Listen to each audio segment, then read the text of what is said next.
사랑하는 여러분, 사람이 태어나서 죽기까지 얼마나 많은 사건, 사고를 경험하면서 살아갈까 하는 질문이 문득 저에게 생겼습니다. 자녀가 태어나는 일도 보게 되고, 부모가 먼저 떠나는 일도 보고, 또 누군가는 결혼하는 일도 보고, 또 그런가 하면 오늘날 생각지도 못한 재난, 사고들이 우리 가운데 찾아오는 것 같아요. 코로나는 때와 장소 구별 없이 확산과 그 감염의 사건들이 계속적으로 증가되고 있습니다. 대강절 주님을 기다리는 제 마음 가운데 바람이 있다면 빨리 좀 끝났으면 하는 마음이 굴뚝 같습니다. 더 이상 해를 넘기지 않고 종식되기를 바라는 마음이겠죠. 이 일을 위해서 수고하는 많은 분들의 노고를 우리가 경험하고 들으면서 더욱 그런 마음입니다. 그런가 하면 코로나로 인해서 회사나 가정이나 우리의 인생에 어려움이 찾아오는 것들을 보면서 더 그런 소원이 어느 때보다 간절해요. 그러면서도 이러한 악조건 속에서 투병 가운데 있는 분들, 가지나 내가 어려운데 더 심적으로 쪼이고 어려움 가운데 놓여있는 성도들의 사정을 들을 때면 빨리 2020년 주님이 오셔서 이 코로나를 끝내주셨으면 하는 간절한 소원이 있습니다. 저는 오늘 이 예배를 통해 우리의 나갈 길을 지시하시고 행로 중에 자기 아들을 안음같이 안아주실 뿐만 아니라 우리를 정말 위해서 대신 싸워주시는 신명기 1장에 등장하시는 그 하나님이 우리 하나님이 되어서 이 예배 가운데 위로와 따뜻한 격려가 있기를 원합니다. 도리어 바랄 수 없는 중에 바랄 수 있는 그 소망이 있다고 하는 이 놀라운 사실을 성도는 믿음의 눈으로 볼 수 있는 은혜가 있기를 원합니다. 대강절을 보내면서 계속적으로 때를 쓰고 싶은 이 마음이 하루에도 몇 번씩 일어납니다. 여러분, 그런데 가만히 생각해 보면 하나님 주시는 마음이 이와 같이 막 분주하고 내 안에 부유물이 막 떠서 나도 내 마음을 잘 모를 이때에 가만히 살아오면서 그 지혜를 생각해 보면 물이 지저분할 때 어디선가 새로운 물이 와서 그 물을 채워야만 깨끗해집니다. 그러나 코로나와 같은 이 상황은 어디서 그렇게 할 수 있는 상황도 아닙니다.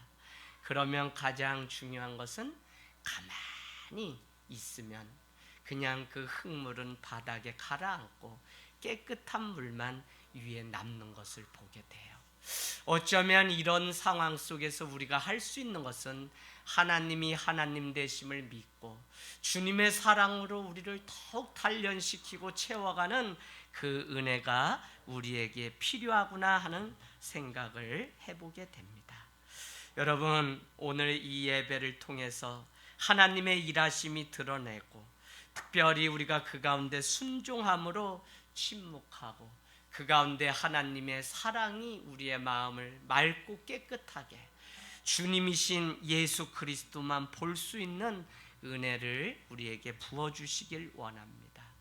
오늘 우리가 읽은 이 미가서, 미가라고 하는 이 선지자, 미가는 오늘 7장 18절로 가볼까요? 7장 18절에 누가 이와 같은 신이 있으리요 라고 하는 그 말씀이 있습니다. 미가라고 하는 뜻은 누가 이와 같은 신이 될 수 있을까라고 하는 이 긴 의미를 담고 있다는 것입니다. 미가 선지자는 남유다와 북이스라엘의 멸망을 예고했고 이미 회개를 촉구합니다.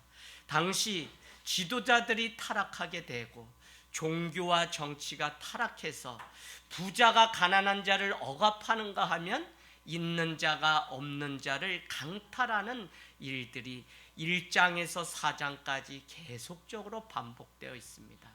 그때마다 이 미가 선지자는 회개할 것을 촉구하되 이 모든 불의와 공평함을 잃어버린 것은 우상 숭배라고 하는 죄악 때문에 이 일이 벌어졌다는 것입니다. 그래서 빨리 바벨론의 포로로부터 벗어나려면 회개를 해야 되고 우리 안에 있는 우상 숭배의 문제를 끊어야만 된다고 하는 사실을 가르쳐 줍니다. 그러면서도 오늘 말씀 3절에 등장하는 것처럼 여인이 해산하기까지 그 바벨론을 붙여서 포로된 이 백성들과 함께 있게 하겠다는 것입니다.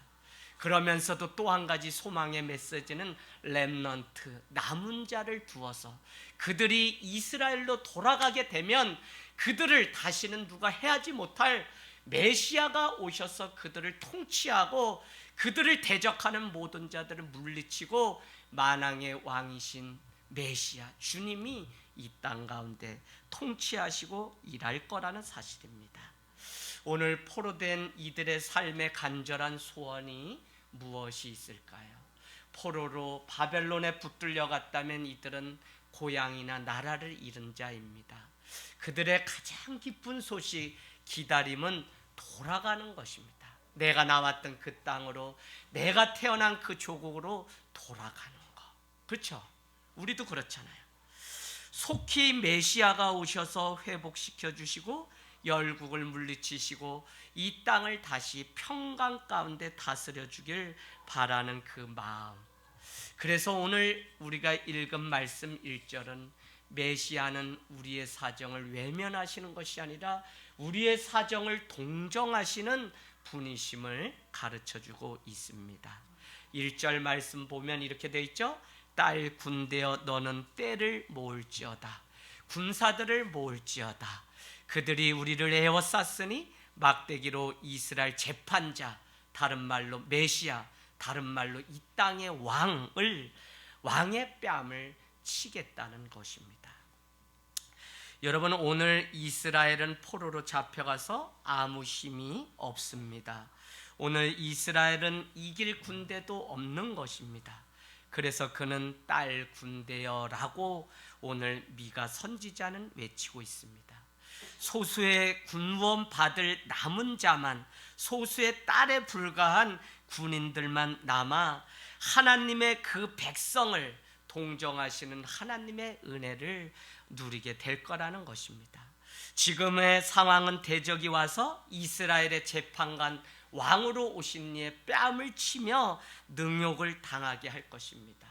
왕의 치욕을 우리가 보게 될 것이라고 오늘 말씀하고 있는 동시에 왕조차도 아무 힘이 없는 자로 1절 말씀은 우리에게 보여줍니다. 여러분, 하나님은 그 치욕에 대해서 이미 다 알고 계시고 이스라엘 백성이 그 죄악을 끊어버리기 전에는 이와 같은 능욕 가운데 계속 놓일 것을 이야기하면서 그들이 빨리 회개해서 돌아올 것을 촉구하는 동시에 그들에게 여전히 하나님의 계획하심과 소원이 있다는 사실을 가르쳐주고 있습니다.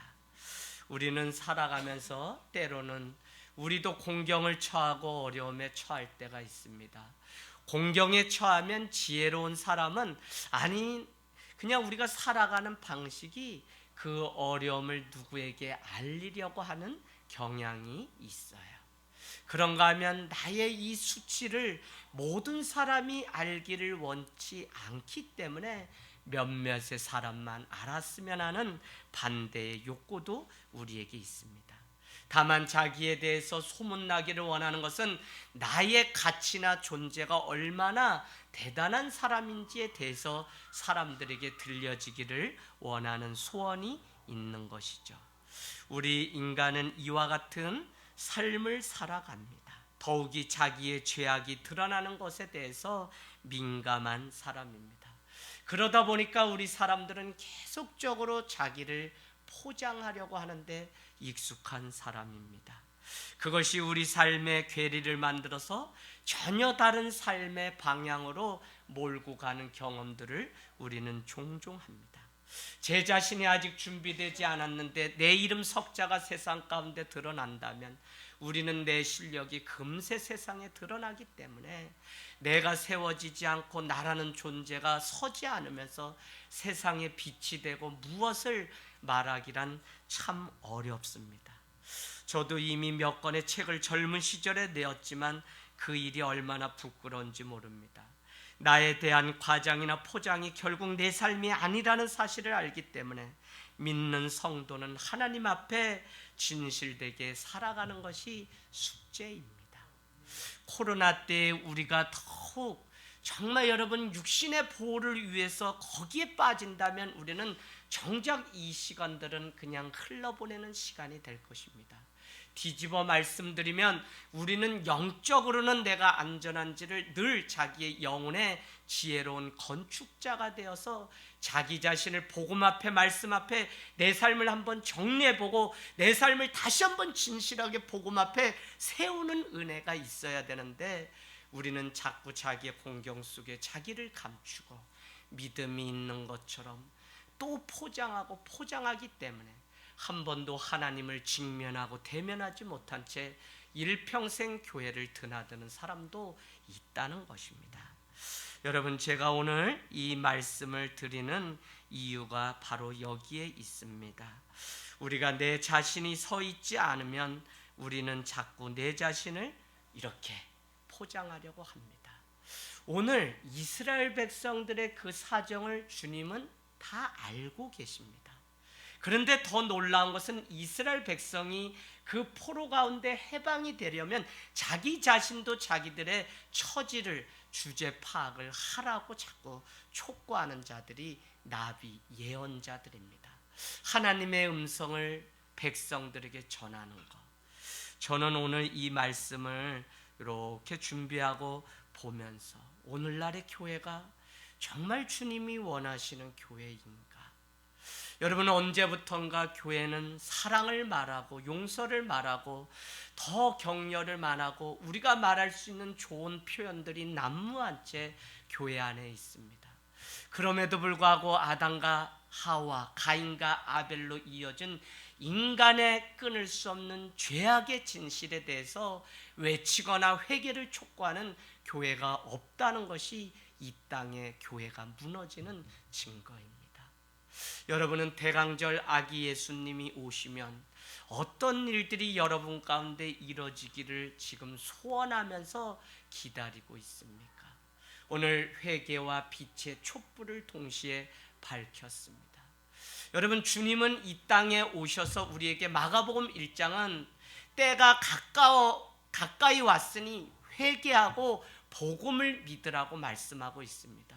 복음을 믿으면 회개가 찾아올 수도 있지만 회개하고 주님이 복음을 그 다음에 믿으라고 한 것은 우리가 그토록 교회를 드나들고 많은 일들 속에 하나님을 알고 만나는 것 같지만 진정 우리가 해결해야 될 회개의 문제가 간과되고 아무런 의식 없이 사랑을 이야기하는 이와 같은 형태로 살아갈 것을 아시고 회개를 먼저 하고 그 다음에 와서 복음이 들어갈 것을 우리에게 말씀하고 있습니다. 하나님은 완벽히 우리를 아시고 그 사실을 우리가 알기를 원하시고 그래야만 진정으로 사랑이신 하나님이 구원자 되심을 만날 수 있기 때문에 그렇습니다. 오늘 미가서는 백성을 회복시키기 위해서 사네립이 와서 그 이스라엘 예루살렘을 포위하고 유다 왕이 그들에게 능욕을 당하는 일들이 있다고 말씀하고 있습니다. 그러면 우리가 생각할 때 이 문제, 포로에서 자유케 되고 내 나라로 돌아가는 그것이 급선무고 그것을 간절히 바라는 대강절이 되어야 함에도 불구하고 오늘 말씀은 그것 때문에 예수 그리스도가 오신 것이 아니라 더 먼저 해결해야 될 문제가 있는데 그것이 바로 우상숭배 문제라고 가르쳐주고 있는 것입니다. 여러분, 폴 트립의 경애라고 하는 책 꼭 빌려다 보십시오. 부부간의 갈등, 자녀들의 갈등, 우리는 많은 관계가 끊어진 채 살아갑니다. 사람들은 이 일이 돈이 없어서 뭐가 없어서 코로나 때문에 이 일이 일어났다고 그렇게 믿고 살아가요. 심지어는 교회를 다니는 사람들도 사람을 잘못 만나서 이 일이 이렇게 생겼다고 말합니다. 그러나 폴 트립은 경애라고 하는 책 중에 경애는 다른 것이 아니라 피조물이 조물주를 바라보고 경외하는 것을 경애라고 하는데 이 땅에 살아가는 모든 문제의 원인은 여러분, 우리가 하나님만을 경외하지 않기 때문에 그렇다는 거예요. 우리 부부가 정말 주님을 바라보고 하나님을 경외하는 마음이 있다면 부부 안에 얼마든지 갈등과 문제가 해결될 수 있음에도 불구하고 우리는 제가 어때서 그래, 저 사람이 어때서 그래, 저 집안이 어때서 그래, 인간적인 문제로 문제를 풀려고 하지만 폴 트립 저자는 이 땅의 인간이 먹고 살아가는 모든 일들은 하나님만을 바라보는 경외심이 사라졌기 때문에 이 일들이 우리 가운데 있다는 거예요. 할렐루야. 전 이걸 100% 공감하게 돼요. 코로나를 겪고 사람들과 소통하고 대화해보고 하니까 무엇이 사람들에게 문제고 교회가 무엇이 문제인지 보여요. 대화를 할 줄을 몰라요. 교회가 어려서부터 이렇게 교회 안에서 대화하고 이렇게 자기 말을 하고 자기 걸음으로 걸어가는 훈련이 신앙을 가지고 있음에도 불구하고 여전히 서지 못한 채 나를 알아주고 나를 이해해 주기를 바라는 그 욕구는 무엇이냐면 사실은 하나님을 믿고 하나님을 경외해야 되는데 여전히 자기라고 하는 우상의 덫 가운데 빠져 있기 때문에 그렇습니다. 주님은 우리에게 말씀합니다. 누구든지 나를 따르려거든 자기를 부인하고. 여러분, 가장 큰 우상이 무엇일 것 같아요? 그냥 이 도시에 흐르는 돈입니까? 무엇이 우리를 이렇게 어렵게 하는 겁니까? 아니에요. 자아가 바로 가장 큰 우상.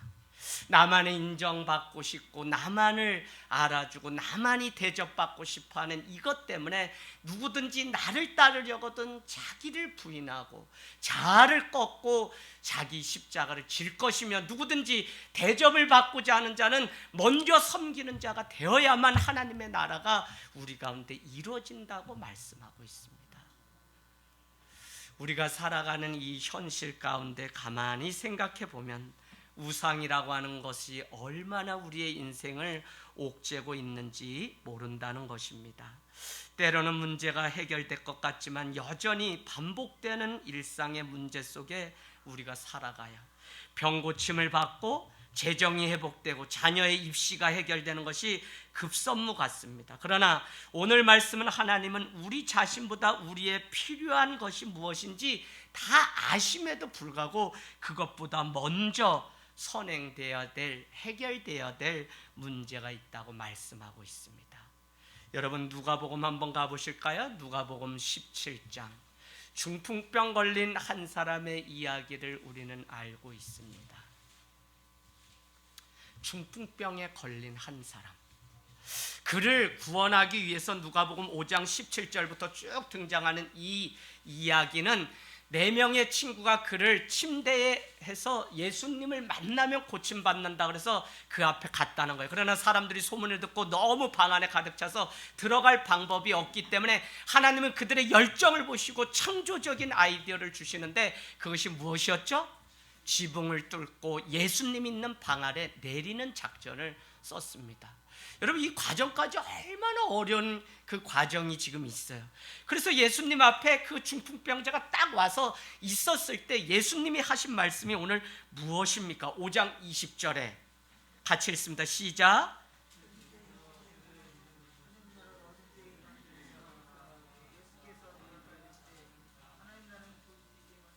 이 사람아 내 제사함을 받았느니라 라고 말씀하고 있습니다. 여러분, 오늘 이곳에 온 이 중풍병자는 관심은 한 가지일 거예요. 자기의 병을 고침받는 것입니다. 그런데 예수님은 누구보다도 그의 필요를 잘 아심에도 불구하고 그럼에도 그에게 중풍병 고침을 선언한 것이 아니라 내 제사함을 받았다고 말씀하셨다는 것입니다. 우리는 신앙생활을 하면서 이 영적인 원리를 안다는 것이 바로 무엇은 관계가 어렵고 문제가 해결되지 않고 계속적으로 우리 가문 가운데 우리 인생 가운데 어렵게 했던 그것이 또 그 사건이 그 사람이 그 이야기가 그 아킬레스가 우리를 무너뜨린다면 여러분은 이제 깨어서 정말 이 대강절 2020년에 오시는 아기 예수님 앞에 우리가 무엇을 해결함 받아야 할지 정확하게 고백할 수 있어야 돼요. 여러분, 코로나가 해결되기를 원하십니까? 원하죠. 그러나 오늘 말씀은 그것보다 선행되어야 되는 문제 해결이 우리에게 필요하다고 가르쳐 준다고요. 저는 우리의 삶도 마찬가지라는 생각이 듭니다. 우리에게 가장 중대한 문제는 현재 당하는 고통이나 상황이 아닐 수 있습니다. 우리가 믿는 이 신앙이라고 하는 것은 지금 그것을 해결하기 위해 있는 것이 아닐 수 있습니다. 코로나 상황 속에서 정말 여러분이 하나님을 믿고 고민해야 할 것은, 하나님은 누구보다도 우리의 사정을 얼마나 심각한지 잘 알고 계시지만 더 중요한 문제가 있다는 것을, 그 일을 아기 예수님이 아니면 해결할 수 없기 때문에 오신 날이 성탄절이라는 그 사실을 여러분이 아셔야 된다는 것입니다. 그래서 우리는 믿음의 눈으로 더 깊은 곳을 볼 수 있어야 회복을 경험합니다. 그것이 바로 죄의 문제입니다. 그것은 우리가 믿는 예수 그리스도가 오셔야만 해결되는 문제입니다. 저는 적어도 우리가 믿는 예수 그리스도가 우리의 문제 해결만을 위해서 필요한 분이 되지 않기를 원합니다. 그렇게 믿는다면 예수 그리스도를 많은 신 중에 하나로 여전히 우상처럼 섬기고, 우리가 필요할 때 그분을 찾고 우리가 원하는 대로 믿는 방식에 지나지 않고, 우리가 예수님을 마치 그냥 부적 하나를 사서 내가 그 문제를 해결하고 덮기 위해서 찾는 분 정도로 여긴다. 많은 사람들 여러분이 나가서 만나고 교제해 보세요. 어쩌면 자기의 신앙에 대해서 정확히 아이덴티티를 말하면서 살아가는 사람이 없을까요? 내가 예수를 믿고 내가 교회 권사고 장로고 집사면 그것에 대한 내가 이야기를 할 수 있어야 되는데 막 옆구리를 찌르면서 말 못하게 하는 사람이 얼마나 많은지. 술 한 잔을 먹을 때면 나도 장로야 유별나게 그러지 말라고 오히려 말하는 사람도 제가 보았을 때, 그런가 하면 10명의 장로님들이 교회 건축을 위해서 1억씩 내는데 술 한 잔을 돌리고 10명이 다 취했는데 저한테 막 삿대질하면서 이 목사 목사님 제대로 안 모시면 다 우리 교회 해고야 라고 막. 본인이 사회에서 그룹 회장이지 교회에서도 그런 겁니까? 여러분, 제가 끝에서 끝을 가본 사람입니다. 참 교회가 정말 주님이 찾으시고 원하는 교회가 맞을까? 올해 2020년도에 회복될 때 가장 회복돼야 될 것이 교회의 본질과 성도의, 우리 성도됨이 회복되는 은혜가 있기를 원합니다. 여러분, 우리의 바람보다 더욱 심층적인 문제 때문에 예수님은 이 땅 가운데 오셔야 했습니다. 왕이신 그분은 왕의 자리에 앉아 하늘 우편에 계시면 되지만 그는 이곳에 내려오지 않아도 이미 하나님의 권세와 위엄이 있으시기 때문에 그 오소리티, 그 권세 때문에 그는 모든 곳에 전지전능하고 그의 능력은 미치지 않는 곳이 없음에도 불구하고 왜 굳이 인간의 몸을 입고 베들레헴 이 땅에 주님은 찾아오신 것일까요? 저는 여러분, 당연하게 생각했던 그것들을 우리가 다시 뒤집어 보면 거기에 하나님의 오묘한 계획이 있다는 것을 보게 됩니다.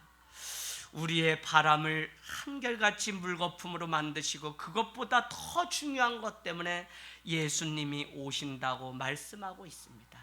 저는 그것을 5절에 등장하는 평강이라고 정의를 내리는 것입니다. 여러분, 우리가 살아가는 세상은 평강이 없습니다. 결혼을 하기를 원했어요? 결혼을 했어요. 자녀를 낳으면 행복할 줄 알았어요? 자녀 때문에 밤새 잠을 못 자고 젖을 물리고 또 자녀 때문에 치러야 되는 고통도 있습니다.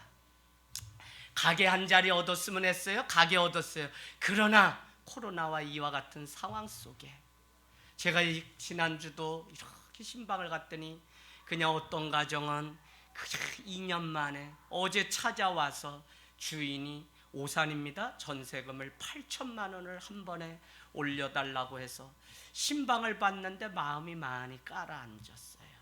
사업장을 대출 내가지고 했는데 뭐 돌아가지가 않아요. 우리는 이와 같이 바람대로 무엇인가 되고 막 이래지면 그것이 우리를 평강으로 인도하는 것 같은데 그렇지가 않아요.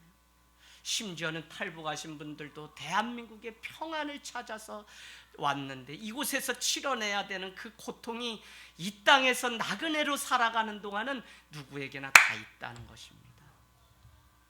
누가 오셔야만 이 평강이 우리의 것이 되냐면 내 인생 가운데 예수님이 오셔야만 내 심연의 깊은 곳에서 세상 돌아가는 그 환경 때문이 아니라 그것을 뛰어넘어서 어디에서 울리는 하나님의 평강의 노래인지 그것을 누려야만 우리는 진정 그리스도인으로 세상 가운데 살아갈 수 있다는 것입니다. 여러분, 교회는 사랑만 이야기하고 죄에 대해서 지적하거나 죄를 깨닫고 회개하는 눈물이 없어졌습니다. 자신들의 소원을 이루는 정도로 예수님을 믿고 예수님께 기도하고 예수님께 그만큼만 헌신하려고 합니다. 그렇게 진정한 평강을 누리지 못한 채 일평생 신앙생활을 합니다. 그런 가운데 오늘 2절 말씀은 베들레헴 에브라다야 너는 유다 족속 중에 작을지라도 이스라엘을 다스릴 자가 내게서 내게로 나올 것이라. 그의 근본은 상고의 영원에 있느니라. 아멘. 이 구약의 미가서의 말씀이 이미 구약에 예언하셨고 그대로 이루어졌다는 것을 보여주기 위해서 사복음서에는 이 말씀을 이렇게 말씀하고 있습니다. 너 유대 땅 베들레헴아 너는 유대 골 중에 결코 작지 아니하다. 너희 중에 이스라엘을 다스릴 한 목자가 나오리라 라고 말씀하고 있습니다.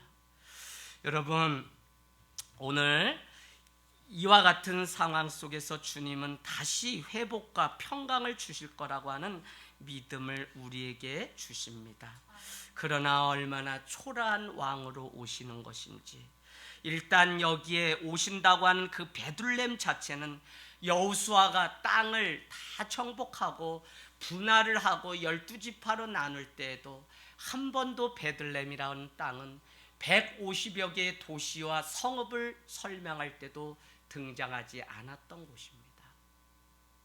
다만 다윗이 예루살렘 성 베들레헴에 그가 거닐다가 라고 하는 장면을 통해서 처음 소개되었을 뿐, 유대 땅 중에 베들레헴은 이름도 없는 척박한 땅이라는 것입니다. 지금 바벨론의 묵지를 왕으로 오실 메시아, 그들을 인도하실 하나님은 정말 엄청난 힘과 권력을 가지고 이 땅 가운데 와서 다시는 자기들을 괴롭히지 못할 왕으로 오셔야 되는데, 오늘 설명하는 이 메시아는 오시는 것은 좋은데 너무 초라해요. 이름도 없는 베들레헴 그 땅에 오신다는 것입니다.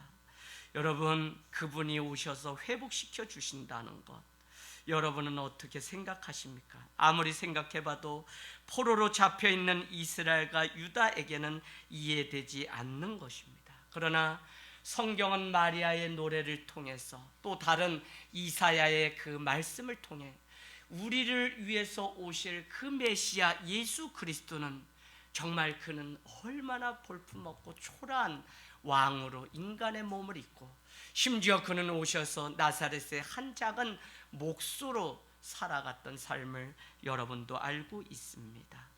그러나 그는 그와 같은 평범한 사람임에도 불구하고 그는 하나님의 이름으로 오기 때문에 오늘 말씀 3절에는 그 후에는 그의 형제 가운데 남은 자가 이스라엘 자손에게로 돌아오고 그가 여호와의 능력과 그의 하나님 여호와의 이름의 위엄을 의지해서 그는 목축하겠다고 말씀합니다. 그는 평범한 목수이며 평범하기 그지없는 아주 가난한 사람임에도 불구하고 그는 어떻게 해요?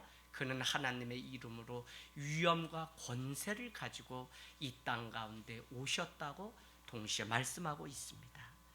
여러분, 우리의 예상과 전혀 다른 모습으로 예수님은 오실 것입니다.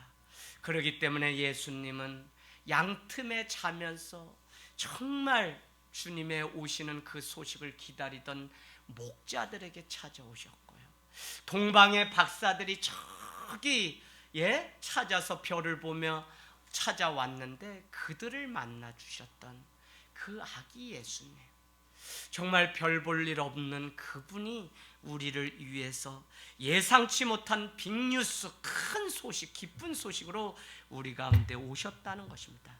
여러분, 그렇기 때문에 4절 5절 같이 한번 봅니다. 그들이 거주할 것이라. 이제 그가 창대하여 땅끝까지 미치리라. 위엄이, 하나님의 이름으로 위엄이 있기 때문에 5절, 이 사람은 평강이 될 것이라. 아멘. 오늘 메시아는 뭐를 한다 그랬죠? 오시면 하나님의 이름으로 뭐를 해요? 위엄을 가지고 목축을 한다고 말씀하고 있습니다. 저는 이 미가서 말씀을 읽다가 문득 요한복음 10장으로 여러분 가보실래요?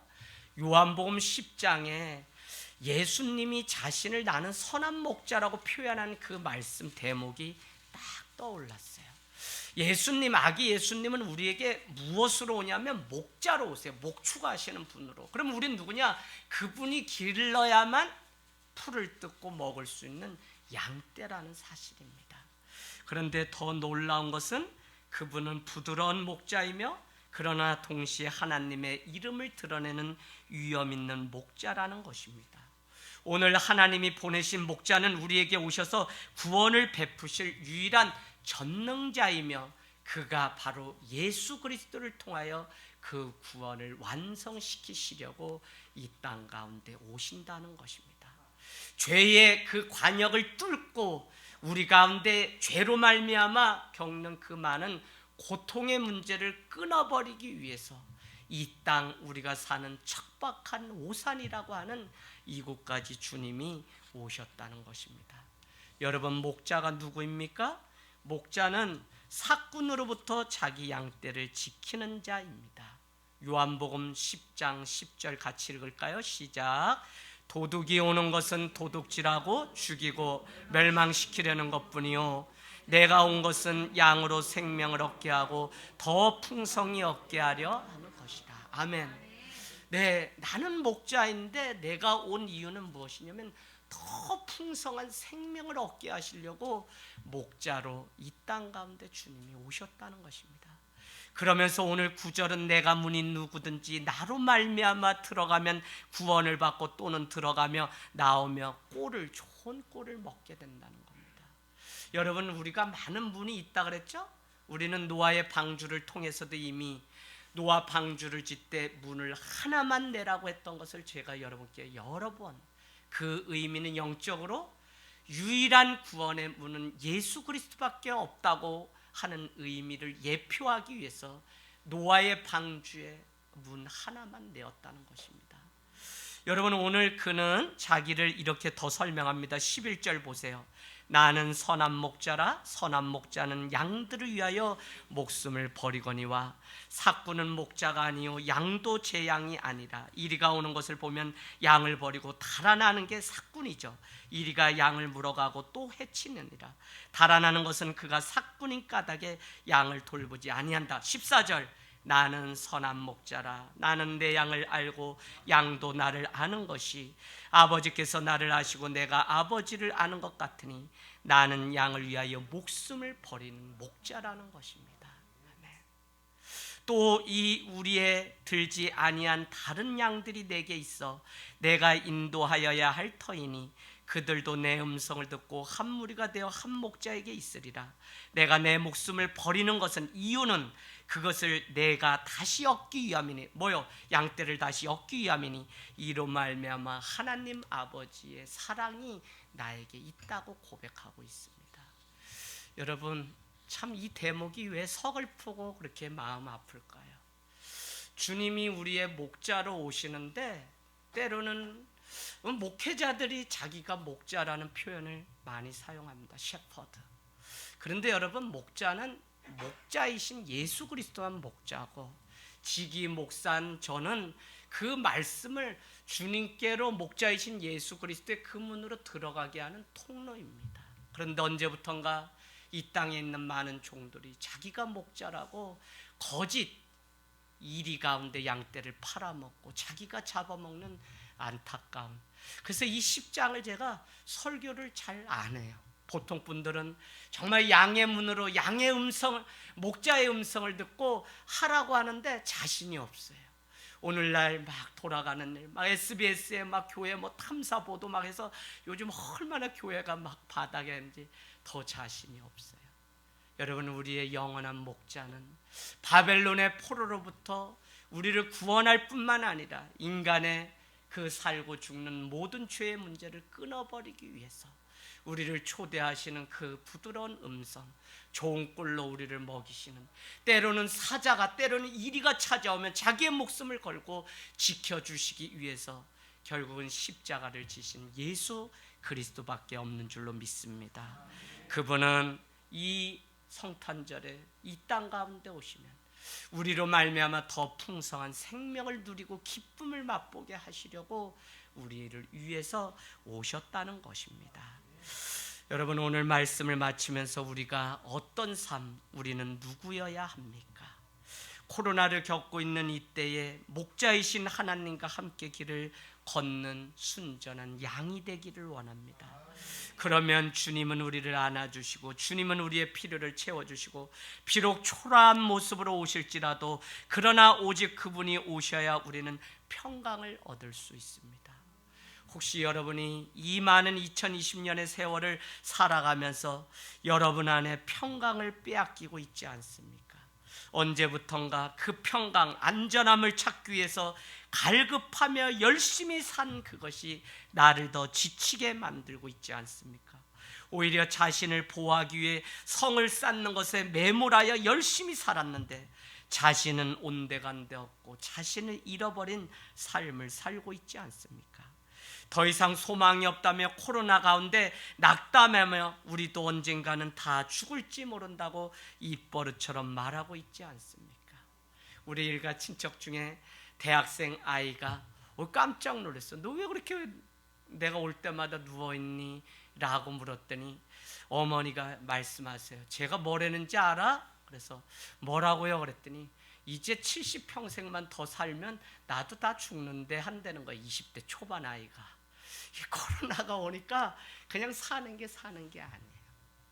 여러분, 우리 가운데도 무의식 중에 입버릇처럼 아무 소망이 없고 이제 여기서 이렇게 살다가 재수가 좋으면 살고 못하면 걸려서 죽는 것쯤으로 생각하면서 그렇게 살고 있지 않습니까? 그렇다면 오늘 그분의 약속을 기억하십시오. 너 유대 땅 베들레헴아, 너는 유대골 중에 결코 작지 않다. 너희를 위해서 이스라엘의 한 다스릴 목자가 오실 것이다. 처녀가 잉타의 아들을 낳으리니 그 이름을 임마누엘이라 하리라. 그는 우리와 함께 계신다라고 하는, 그의 이름을 예수라 하리라. 그는 우리의 죄를 멸하시러 오셨다고 하는 의미라는 것입니다. 사랑하는 여러분, 우리는 계속 십자가를 바라보고 우리를 찾아와 회복의 역사로 바꿔주실 주님을 우리 삶 가운데 올곧이 좀 바라보고 모셔드리는 침묵이 있기를 원합니다.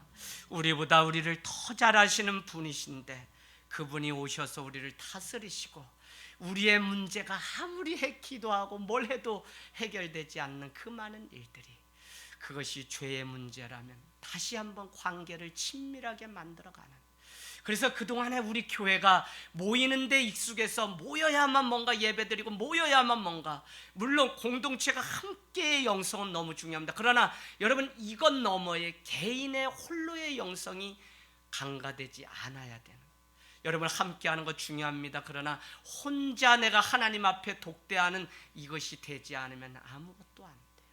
우리는 얼마나 많은 이 불균형 속에 살아가는지 모른다니까요. 결국 세상 사람은 사랑하면서 내 가족은 사랑하지 못한다든지, 내가 다른 데 가서는 다 내 것을 다 드릴 수 있는데 나를 위해서는 하나도 드리지 못하는, 결국은 나도 서지 못하고 다른 사람도 하나님께로 인도하지 못하는 사건과 같은 모습들이 있을 수 있다는 것입니다. 여러분, 오늘 말씀은 지금 우리가 겪고 있는 고통이 궁극적인 문제라고 말씀하고 있지 않다고요. 그분이 오셔서 죄로부터 우리를 회복시키기 전에는 우리 가운데 평강이 올 수 없다는 사실을 계속적으로 말씀하고 있습니다. 목자가 되어주신 주님이 우리 곁에 오셔서 우리에게 가르쳐 주시는 그것은 그분만이 우리를 좋은 꼴을 먹이시고 물가로 우리를 인도하시는 예수 그리스도라는 것입니다. 그분 안에 안기면 진정한 안식이 있고, 그분 안에 안기면 평강이 있고, 그분과 함께하면 영광이 우리의 것이 된다는 것입니다. 저는 왜 이 자리에 서서 코로나 문제를 해결하기 위해서 성도들 찾아가서 만나서 무언가 막 하고 해야 됨에도 불구하고 제가 내린 결론은 그냥 하나님이 하나님됨을 드러내며 우리 자신이 하나님 앞에 나의 믿음을 세우고 바라보는 이 기회를 선용하고 놓치지 않고 지금이라도 정직하게 나의 본 모습을 드러낼 수 있는 시간이 되길 원하냐면 지금이야말로 하나님이 오셔서 하나님으로만 하나님의 손만 붙잡아야만 우리의 삶에 진정한 회복이 있다는 사실. 그래서 우리가 돌아가야 될 것이 어디냐면 바로 주님의 품이라고 하는 그 놀라운 비밀을 발견하게 되기를 원합니다. 시편은 지존자의 은밀한 날개 가운데 우리를 어떻게 해요? 새같이 병아리를 안음같이 우리를 안아주신다고 그렇게 창조주 하나님을 소개하고 있습니다.